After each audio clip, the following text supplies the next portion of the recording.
So meditation by and large is only for this, how we evolve our consciousness, and when it is the best, the most refined, which is akin to godly consciousness, then you can say, I've reached home. There is total peace. There is no lack in me anymore. Imagine a person who is so egoistic. He says, I'm the best. Can you talk with him? It's difficult to chit-chat with such people. Ego stops it. Some people, the way they talk, the way they even walk, or the way they also look at each other, you feel as if you are being confronted by such a presence. And such people's presence is so intimidating, you'll feel like running away from them. While there are some individuals, we like to go and be with them again and again. See, there's so much of flow between two individuals. That says a lot about such people. Ego, people say it's your enemy. It can become your enemy. It can be your best friend too. At least for myself, I can say, how can I refine my ego? I cannot destroy my ego, because it is all related to my existence, right?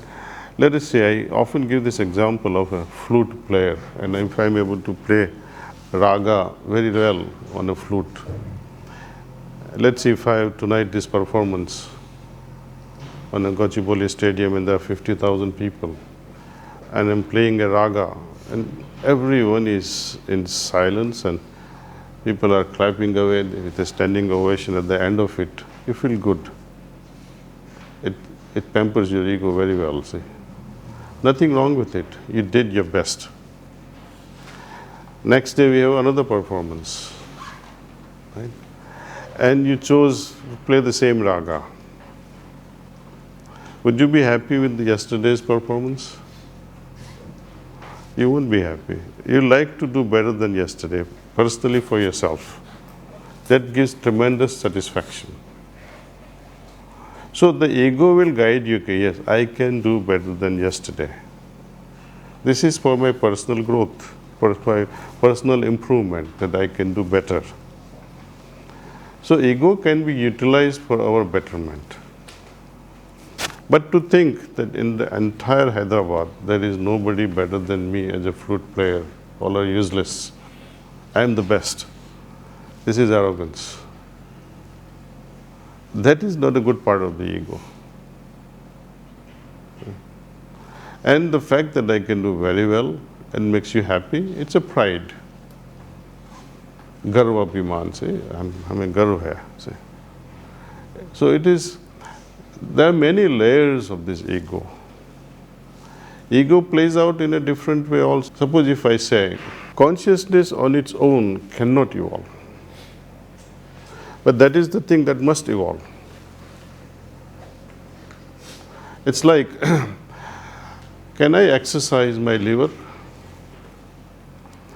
We have seen that manas, buddhi and ahankar can evolve provided I do meditation, I do cleaning, and I offer my prayers. And I remain constantly active in maintaining my meditative state. Enough for the evolution of these three. I can exercise my legs, I can walk, I can jog, I can lift weights and build my muscles. But what about my liver? Okay. So the indirect effect is there. So if I jog well, if I eat well, if I do physical exercises in proper balance, then liver will also get enough of exercise, but indirect exercise. Likewise, consciousness cannot be influenced directly, but indirectly. When my thinking is evolving, my intellect is evolving, my ego is evolving, then automatically consciousness is also influenced. For example, I like to give this example. You are in your bedroom having an argument with your wife, and suddenly your little baby comes up in the bedroom, opens the door, and you are heated up so badly. Would you continue on the same track? of argument.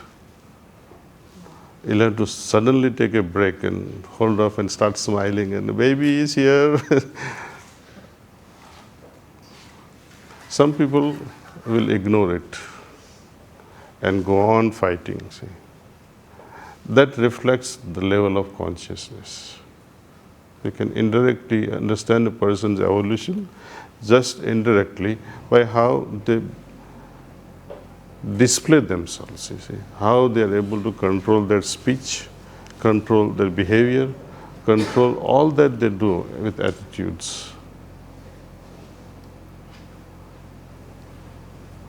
So the person who is able to stop abruptly, or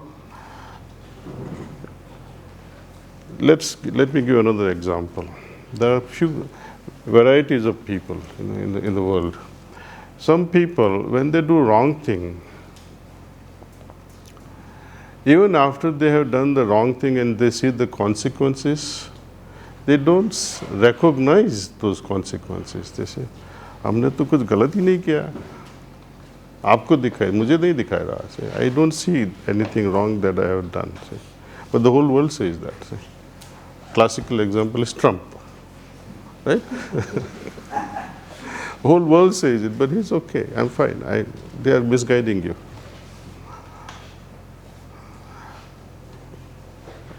Little better people than these foolish guys, they'll understand, oh, I did this mistake, but after the event. Better ones than them, while they are doing wrong things, they'll say, oh, I'm doing this wrong thing.